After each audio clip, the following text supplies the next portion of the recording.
Hi everyone, ಎಲ್ಲರೂ ಹೇಗಿದ್ದೀರಾ? ಚೆನ್ನಾಗಿದ್ದೀರಾ ಅಂತ ಭಾವಿಸ್ತಾ welcome back to my YouTube channel Ishtakamya. ಇದು ಹೃದಯ ಸ್ಪರ್ಶಿಸುವ ಭಾವನೆಗಳ ಜಗತ್ತು.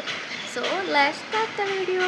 ಬಿಕಾಸ್ ಇದು ಹೃದಯಗಳ ವಿಷಯ, ಈ ವಿಷಯ ವಿಷಯ. ನಾನಿವತ್ತು ಬೆಂಗಳೂರಿಂದ ವ್ಲಾಗ್ನ ಶುರು ಮಾಡ್ತಾ ಇದ್ದೀನಿ. ನನ್ನ ತಂಗಿನ ಬೆಂಗಳೂರಿಗೆ ಬಿಡೋದಕ್ಕೋಸ್ಕರ ನಾನು ನನ್ನ ನಾದಿನಿ ಇಬ್ಬರೂ ಬಂದಿದ್ವಿ ನನ್ನ ತಂಗಿ ಜೊತೆ. ಹಾಗೆ ನೆಕ್ಸ್ಟ್ ಡೇ ಬ್ಯಾಂಗ್ಳೂರಿಗೆ ಬಂದಿದ್ದು ನೆಕ್ಸ್ಟ್ ಡೇ ನಾವು ಹಾಗೆ ಚಿಕ್ಕಪೇಟೆಗೆ ಹೋಗೋಣ ಅಂತ ಅಂದ್ಬಿಟ್ಟು ಹೊರಟಿದ್ದೀವಿ. ನಾನು ನನ್ನ ತಂಗಿ ಮತ್ತು ನನ್ನ ನಾದಿನಿ 3 ಜನನೂ ಹೊರಟಿದ್ವಿ. ನಾನು ಚಿಕ್ಕಪೇಟೆಗೆ ಹೋಗಬೇಕು ಅಂತ ಅಂದ್ಕೊಂಡಿದ್ದ ಮೇಯ್ನ್ ಉದ್ದೇಶನೇ ವರಲಕ್ಷ್ಮಿ ಹಬ್ಬಕ್ಕೆ ಶಾಪಿಂಗ್ ಮಾಡಬೇಕು ಅಂತ. ನಂದು ಇದು 3ನೇ ವರ್ಷದ ವರಲಕ್ಷ್ಮಿ ಹಬ್ಬ. ಹಾಗಾಗಿ 2 ವರ್ಷದಿಂದನೇ ಸ್ವಲ್ಪ ಐಟಮ್ಸ್ಗಳು ಕಲೆಕ್ಟ್ ಮಾಡಿದ್ದೆ ನನ್ನ ಹತ್ರ. ಈಗ ಮೇಯ್ನಾಗಿ ಒಂದು ಫ್ಯೂ ಐಟಮ್ಸ್ ಮಾತ್ರ ನಾನು ತೊಗೋಬೇಕಾಗಿತ್ತು. ಅದೇನು ಅಂತ ಪೂರ್ತಿ ವ್ಲಾಗ್ ನೋಡಿ ನಿಮಗೆ ಗೊತ್ತಾಗತ್ತೆ. ನಾವು 3 ಜನ ಮಾತ್ರ ಹೋಗ್ತಿರೋದ್ರಿಂದ ನಮ್ಮ 3 ಜನಕ್ಕೆ ಚಿಕ್ಕಪೇಟೆ ಅಷ್ಟಾಗಿ ಗೊತ್ತಿಲ್ಲ. ಅಷ್ಟಕ್ಕಷ್ಟೇನೆ 1-2 ಸಲ ಹೋಗಿದ್ದೀವಿ ಅಷ್ಟೇ, ಅದು ಫ್ಯಾಮಿಲಿ ಜೊತೆಗೆ. ನಾವು 3 ಜನ ಅಂತ ಯಾವತ್ತೂ ಹೋಗಿಲ್ಲ. ಹಾಗಾಗಿ ರಿಸ್ಕ್ ಬೇಡ ಅಂತ ಅಂದ್ಕೊಂಡು ನಮಗೆ ಬೇಕಾಗಿರೋ ಐಟಮು ಎಲ್ಲಿ ಸಿಗತ್ತೆ ಅಂತ ತಿಳ್ಕೊಂಡು ಅಲ್ಲಿಗೆ ಮಾತ್ರ ಹೋಗೋಣ ಅಂತ ಹೇಳ್ಬಿಟ್ಟು ಹೊರಟಿದ್ವಿ. ಹಾಗಾಗಿ ನಾನು ಕ್ಯಾಬ್ನ ಬುಕ್ ಮಾಡಿದ್ದು ಅವೆನ್ಯೂ ರೋಡ್ಗೆ. ಅಲ್ಲಿಗೆ ಕ್ಯಾಬ್ನ ಬುಕ್ ಮಾಡಿದ್ದೆ. ಅವೆನ್ಯೂ ರೋಡಲ್ಲಿ ಇಳಿಯೋಣ. ಅಲ್ಲಿ ಆ ಸ್ಟ್ರೀಟಲ್ಲಿ ಮಾತ್ರ ನಮಗೇನು ತೊಗೋಬೇಕು ಅದನ್ನು ತೊಗೊಂಡು ಬೇರೆ ಏನಾದ್ರು ತೊಗೋಬೇಕು ಅಂದರೆ ಆ ಸ್ಟ್ರೀಟಲ್ಲಿ ಮಾತ್ರ ಓಡಾಡೋಣ. ಏನು ಸಿಗುತ್ತೋ ಅದನ್ನು ಮಾತ್ರ ತೊಗೊಬರೋಣ ಅಂತೇಳ್ಬಿಟ್ಟು ನಾವು ಹೊರಟಿದ್ದು ಸೋಮವಾರ. ನಾವು ಬೆಂಗಳೂರಿಗೆ ಬಂದಿದ್ದು ಭಾನುವಾರ, ನಾವು ಚಿಕ್ಕಪೇಟೆಗೆ ಹೋಗಿದ್ದು ಸೋಮವಾರ. ವೀಕ್ ಡೇಸು ಅಷ್ಟೊಂದು ರಶ್ ಇರಲ್ಲ ಅಂತ ಅಂದ್ಕೊಂಡು ಹೊರಟಿದ್ವಿ. ಆದರೆ ಹಾಗೇನೂ ಇರಲ್ಲ. ನಾವು ಸ್ವಲ್ಪ ಬೇಗ ಹೋಗಿದ್ವಿ, ಬೇಗ ಬಂದುಬಿಡೋಣ ಬಿಸಿಲಾಗೋದಕ್ಕಿಂತ ಮುಂಚೆ ಅಂತ ಹೇಳ್ಬಿಟ್ಟು. ಆಮೇಲಂತೂ ಸಖತ್ತು ರಶ್ ಆಗೋಯಿತು, ಓಡಾಡೋಕ್ಕೆ ಕಷ್ಟ ಅಂತ ಅನಿಸ್ತಿತ್ತು. ಅಲ್ಲಿಂದ ಫಸ್ಟು ನಾವು ಬಂದಿದ್ದು ನನ್ನ ತಂಗಿ ಡ್ರೆಸ್ ನೋಡ್ತಾಯಿದ್ಲು. ಅವಳಿಗೆ ಫುಲ್ಲು ಡ್ರೆಸ್ ಹುಚ್ಚು. ಫಸ್ಟು ಡ್ರೆಸ್ ನೋಡ್ಕೊಂಡು ಆಮೇಲೆ ಸ್ವಲ್ಪ ಏನೋ ಸೆಟ್ಗಳೆಲ್ಲ ನೋಡ್ತಾಯಿದ್ಲು. ಯಾಕೋ ಇಷ್ಟ ಆಗಲಿಲ್ಲ ಅಂತ ಅಂದ್ಬಿಟ್ಟು ಅಲ್ಲಿಂದ ಬಂದು ವ್ಯಾನಿಟಿ ಬ್ಯಾಗ್ ಬೇಕು ಅಂತ ಮನೆಯಲ್ಲೇ ಹೇಳಿದ್ಲು. ಹಾಗಾಗಿ ಅವಳಿಗೊಂದು ವ್ಯಾನಿಟಿ ಬ್ಯಾಗ್ ಕೊಡಿಸಿ ನೆಕ್ಸ್ಟ್ ನಾನು ಬಂದಿದ್ದು ನನ್ನ ವರಲಕ್ಷ್ಮಿ ಶಾಪಿಂಗಿಗೆ. ನನಗೆ ಸ್ವಲ್ಪ ಹಣ್ಣುಗಳೆಲ್ಲ ಜೋಡ್ಸೋಕ್ಕೆ, ತಟ್ಟೆ ಎಲ್ಲ ತುಂಬೋದಕ್ಕೆ ನನಗೆ ಪ್ಲೇಟ್ಸ್ಗಳು ಬೇಕಾಗಿತ್ತು. ಆ ಪ್ಲೇಟ್ಸ್ಗಳನ್ನು ತೊಗೊಳ್ಳೋಣ ಅಂತಂದ್ಬಿಟ್ಟು ಪ್ಲೇಟ್ಸ್ ನೋಡ್ತಾ ಇದ್ದೆ. ಮತ್ತು ಸ್ವಲ್ಪ ಹಾರಗಳೆಲ್ಲ ಬೇಕಿತ್ತು, ಅದನ್ನು ಸಹ ನೋಡ್ತಾ ಇದ್ದೆ. ಆಮೇಲೆ ಯಾಕೋ ನಾವು ಹುಡುಗಿರೇ ಹಾಗೆ ಅಲ್ವಾ, ಸ್ವಲ್ಪ ಮುಂದೆ ಹೋದರೆ ಇದಕ್ಕಿಂತ ಇನ್ನೊಂದು ಸ್ವಲ್ಪ ಜಾಸ್ತಿ ಕಲೆಕ್ಷನ್ ಸಿಗ್ಬೋದೇನೋ ಅಂತ ಅಂದ್ಬಿಟ್ಟು ಅಲ್ಲಿ ಓಕೆ ಅಂತ ಅನಿಸ್ತಿತ್ತು ಅಂತಂದ್ಬಿಟ್ಟು ಸರಿ ಆ ಕಡೆಯಿಂದ ಬರ್ತಾ ನೋಡೋಣ.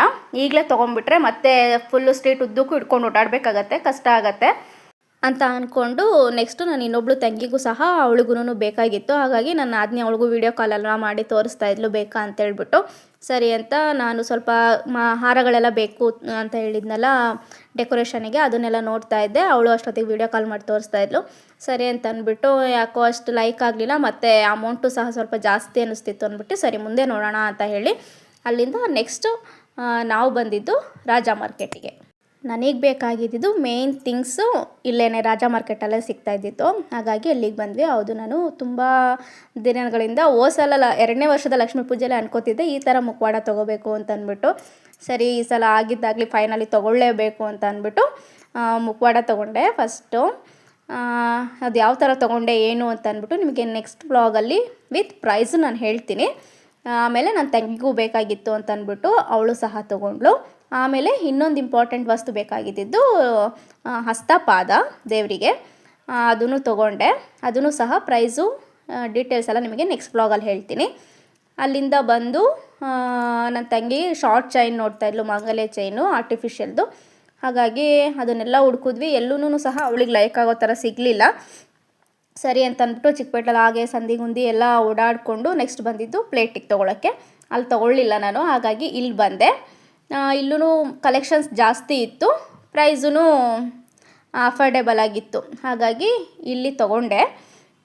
ಮತ್ತು ಇನ್ನೊಂದು ಲೋಟಸಿಂದು ಸಹ ಬೇಕಾಗಿತ್ತು, ಅದನ್ನು ಸಹ ತೊಗೊಂಡೆ. ಅದನ್ನೆಲ್ಲ ತೊಗೊಂಡು ಇಲ್ಲಿ ಈಗ ಟ್ರೆಂಡಿಂಗಲ್ಲಿರೋ ರೈನ್ ಡ್ರಾಪ್ಸ್ ಬ್ಯಾಂಗಲ್ಸ್ ನೋಡಿದ್ಲು ನನ್ನ ನಾದಿನಿ ಅಂತ ಹೇಳ್ಬಿಟ್ಟು, ಅದನ್ನು ಸಹ ಅವಳು ತೊಗೊಂಡ್ಳು. ಅದನ್ನೆಲ್ಲ ಬಳೆ ಎಲ್ಲ ತೊಗೊಂಡಾದಮೇಲೆ ನೆಕ್ಸ್ಟು ನಾವು ಬಂದಿದ್ದು ಡ್ರೆಸ್ ಸೆಕ್ಷನಿಗೆ. ನಮಗೇನು ತೊಗೊಳೋದಕ್ಕಿಂತ ಹೆಚ್ಚಾಗಿ ನೋಡೋದೇ ಜಾಸ್ತಿ. ತೊಗೊಳೋದು ಒಂದು ಡ್ರೆಸ್ ಆದರೆ ನೋಡೋದಕ್ಕೆ ಒಂದು 20 ನೋಡಿರ್ತೀವಿ. ಹಾಗಾಗಿ ಸ್ಟ್ರೀಟ್ ಉದ್ದಕ್ಕೂ ನನ್ನ ತಂಗಿ ಬೈಕೊಂಬರ್ತಾಯಿದ್ಲು, ಏನೂ ತೊಗೊಳ್ಳಿಲ್ಲ ನಾನು ಅಂತಂದ್ಬಿಟ್ಟು. ಸರಿ ತಗೋ, ನಿನಗೆ ಯಾರು ಇಟ್ಕೊಂಡಿರೋದು ಅಂತ ಹೇಳಿ ಅವಳನ್ನ ಬಿಟ್ವಿ. ಅವಳಿಗೆ ಫುಲ್ಲು ಡ್ರೆಸ್ ಮೇಲೇ ಹುಚ್ಚು ಅವಳಿಗೆ. ಹಾಗಾಗಿ ದಾರಿ ಉದ್ದಕ್ಕೂ ಡ್ರೆಸ್ ನೋಡ್ತಾಯಿದ್ಲು. ನಾನು ಏನಕ್ಕೂ ತಡೆಯೋಕ್ಕೆ ಹೋಗಲಿಲ್ಲ. ಸರಿ ಆಯಿತು, ನಿನಗೇನಾದರೂ ತಗೋ ಅಂತ ಅಂದ್ಬಿಟ್ಟು ಸುಮ್ಮನೆ ಬಿಟ್ಟಿದ್ದೆ. ಅವಳಿಂದ ಓಡಾಡ್ಕೊಂಡು ಹೋಗ್ತಾಯಿದ್ವಿ ನಾವಂತೂ. ಅಲ್ಲಿ ಒಂದು ಡ್ರೆಸ್ ನೋಡಿದ್ರು, ಅದು ಲೈಕ್ ಆಯಿತು ಅಂತಂದ್ಬಿಟ್ಟು 3 ಜನನೂ ಒಂದೇ ಥರ ಡ್ರೆಸ್ ತೊಗೊಂಡ್ವಿ. ಆಮೇಲೆ ಅಲ್ಲಿಂದ ನೆಕ್ಸ್ಟ್ ಮುಂದೆ ಬಂದು ಬೇರೆ ಡ್ರೆಸ್ ಕಲೆಕ್ಷನ್ಸ್ಗಳನ್ನು ನೋಡ್ತಾ ಇದ್ಲು. ಅವಳು ಪ್ರೆಗ್ನೆಂಟ್ ಇರೋದ್ರಿಂದ ಅವಳಿಗೆ ಕಂಫರ್ಟಾಗಿ ಇರೋವಂಥ ಡ್ರೆಸ್ಗಳು ಅವಳಿಗೆ ಬೇಕಾಗಿತ್ತು, ಎಲ್ಲೂ ಸಿಗ್ತಾನೆ ಇರಲಿಲ್ಲ ಅವಳು ಕೇಳ್ತಾ ಇರೋ ಥರ. ಹಾಗಾಗಿ ನೋಡ್ತಾ ಇದ್ಲು. ಸರಿ ನೋಡು ಅಂತ ಅಂದ್ಬಿಟ್ಟು, ಅಲ್ಲೂ ಯಾಕೋ ಅವಳಿಗೆ ಅದು ಲೈಕ್ ಆಗಲಿಲ್ಲ ಅಂತಂದು, ಸರಿ ಇನ್ನೇನು ನಾವು ಅಷ್ಟೊತ್ತಿಗಾಗಲೇ 2 ಗಂಟೆ ಆಗೋಗಿತ್ತು. ಸರಿ ಅಂತ ಅಂದ್ಬಿಟ್ಟು ಇನ್ನು ಬಿಸಿಲಲ್ಲೆಲ್ಲ ನಿಲ್ಲಕ್ಕಾಗಲ್ಲ ಅಂತಂದು ಅಷ್ಟೊತ್ತಿಗೆ ನಮ್ಮ ಪೇಷನ್ಸ್ ಎಲ್ಲ ಕಳೆದೋಗಿತ್ತು. ಸರಿ ಅಂತ ಅಂದ್ಬಿಟ್ಟು ಕ್ಯಾಬ್ನ ಬುಕ್ ಮಾಡಿ ಮನೆ ಕಡೆಗೆ ಹೊರಟ್ವಿ ಮತ್ತೆನೇ. ಅಷ್ಟೊತ್ತಿಗೆ ಮಧ್ಯಾಹ್ನ ಇನ್ನು ಕೇಳಬೇಕಾ, ಬ್ಯಾಂಗ್ಳೂರು ಟ್ರಾಫಿಕ್ಕು ಫುಲ್ಲು ಟ್ರಾಫಿಕ್ ಆಗಿತ್ತು. ಸರಿ ಅಂತ ಹಾಗೂ ಹೀಗೂ ಆ ಟ್ರಾಫಿಕ್ನೆಲ್ಲ ಮುಗಿಸಿ ಮನೆಗೆ ಹೋಗೋಷ್ಟೊತ್ತಿಗೆ ನಮಗಂತೂ ಸಾಕಪ್ಪ ಅನ್ನಂಗೆ ಆಗೋಗಿತ್ತು. ನೀವು ವರಲಕ್ಷ್ಮಿ ಹಬ್ಬಕ್ಕೆ ಪ್ರತಿಯೊಂದು ವಸ್ತುಗಳನ್ನು ಸಹ ಶಾಪಿಂಗ್ ಮಾಡಬೇಕು ಅಂತಂದರೆ ಇನ್ನೇನು ಹಬ್ಬ ಹತ್ರ ಇರೋ ಹಾಗೆ ಹೋಗಿ, 20 ಡೇಸು 15 ಡೇಸು ಆಗಿರೋ ಹಾಗೆ ಹೋಗಿ. ನಾನು ಹೋಗಿದ್ದು 1 ಮಂತ್ ಬೇಗನೆ ಹೋಗಿದ್ದೆ ನಾನು, ಯಾಕಂದರೆ ನನಗೆ ಅಷ್ಟಾಗೇನೋ ಐಟಮ್ಸ್ಗಳು ಬೇಕಾಗಿರಲಿಲ್ಲ. ನನಗೆ ಮೇಯ್ನಾಗಿ ಬೇಕಾಗಿದ್ದು ಮುಖವಾಡ ಮತ್ತು ದೇವರಿಗೆ ಹಸ್ತಪಾದ.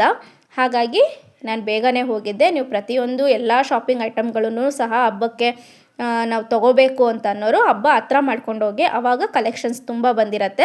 ಬೇಗನೆ ಹೋದರೆ ಕಲೆಕ್ಷನ್ಸ್ ಇರಲ್ಲ. ಸುಸ್ತಾಯ್ತಾ? ಸಖತ್ತು ಸುಸ್ತಾಯಿತು. ಹೋಗ್ಬೇಕಾಗಿರೋದು ರಶ್ಶು, ಬರೋಷ್ಟರಂತೂ ಇರೋದಿಲ್ಲ. ಸಖತ್ತು ರಶ್ಶು. ವೀಕೆಂಡಲ್ಲಿ ಮಾತ್ರ ರಶ್ ಇರುತ್ತೆ, ವೀಕ್ ಡೇಸಲ್ಲಿ ರಶ್ ಇರಲ್ಲ ಅಂತಾರೆ. ಹಂಗೇನಿಲ್ಲ, ಚಿಕ್ಕಪಟ್ಟೆ ಎನಿ ಟೈಮ್ ರಶ್ ಇರುತ್ತೆ. ಆದರೆ ನಾವಿನ್ನೂ ವರಲಕ್ಷ್ಮಿ ಹಬ್ಬ ಇನ್ನೂ ಸ್ವಲ್ಪ ದೂರ ಇದ್ದು ಈಗ ಹೋದ್ರೆ ನಮ್ಗೆ ಶಾಪಿಂಗ್ ಮಾಡೋಕ್ಕಾಗ್ತಾ ಇಲ್ಲ. ಇನ್ನೇನಾದರೂ ತೀರಾ ಹತ್ರ ಇರಬೇಕು, ಇನ್ನು 15 ಡೇಸು ಆ ಥರ ಇರ್ಬೇಕಾದ್ರೆ ಏನಾದರೂ ಹೋಗ್ಬಿಟ್ರೆ ಅವ್ರ ಕಥೆ ಅಷ್ಟೇ. ನನಗೆ ಅಷ್ಟೊಂದೆಲ್ಲ ಐಟಮ್ಸ್ ಏನೂ ಬೇಕಾಗಿಲ್ಲ, ಫ್ಯೂ ಐಟಮ್ಸ್ ಅಷ್ಟೇ ಬೇಕಾಗಿದ್ದರಿಂದ ನಾನು ಇವಾಗಲೇ ಹೋಗಿ ಬಂದಿದ್ದೀನಿ. ಏನೇನು ತೊಗೊಂಡಿದ್ದೀನಿ, ಏನೇನು ಶಾಪಿಂಗ್ ಮಾಡಿದ್ದೀನಿ, ವರಲಕ್ಷ್ಮಿ ಹಬ್ಬಕ್ಕೆ ಏನೇನು ಪ್ರಿಪ್ರೇಷನ್ ಮಾಡಿದ್ದೀನಿ ಅಂತ ಹೇಳ್ಬಿಟ್ಟು ಇನ್ನೊಂದು ಬ್ಲಾಗಲ್ಲಿ ಹಾಕ್ತೀನಿ. ಏನೇನು ತೊಗೊಂಡಿದ್ದೀನಿ ಅಂತಲೂ ನೆಕ್ಸ್ಟ್ ಬ್ಲಾಗಲ್ಲಿ ನೋಡಿ ವೆಯ್ಟ್ ಮಾಡ್ತಾಯಿರಿ. ಅಲ್ಲಿವರೆಗೂ ಇನ್ನೊಂದು ಬ್ಲಾಗಿಗೆ ನೆಕ್ಸ್ಟ್ ಕಂಟೆಂಟ್ ಜೊತೆಗೆ ಮತ್ತೆ ಸಿಗ್ತೀನಿ. ಯಾರೆಲ್ಲ ಚಾನಲ್ನ ಸಬ್ಸ್ಕ್ರೈಬ್ ಮಾಡ್ಕೊಂಡೆ ನೋಡ್ತಾ ಇದ್ದೀರಾ, ಪ್ಲೀಸ್ ಸಬ್ಸ್ಕ್ರೈಬ್ ಮಾಡ್ಕೊಂಡು ನೋಡಿ, ಲೈಕ್ ಮಾಡಿ, ಶೇರ್ ಮಾಡಿ, ಕಮೆಂಟ್ ಮಾಡಿ. ಇನ್ನೊಂದು ಕಂಟೆಂಟ್ ಜೊತೆ ಮತ್ತೆ ಸಿಗ್ತೀನಿ. ಅಲ್ಲಿವರೆಗೂ meet you in next blog. Until that feel every moment. Bye.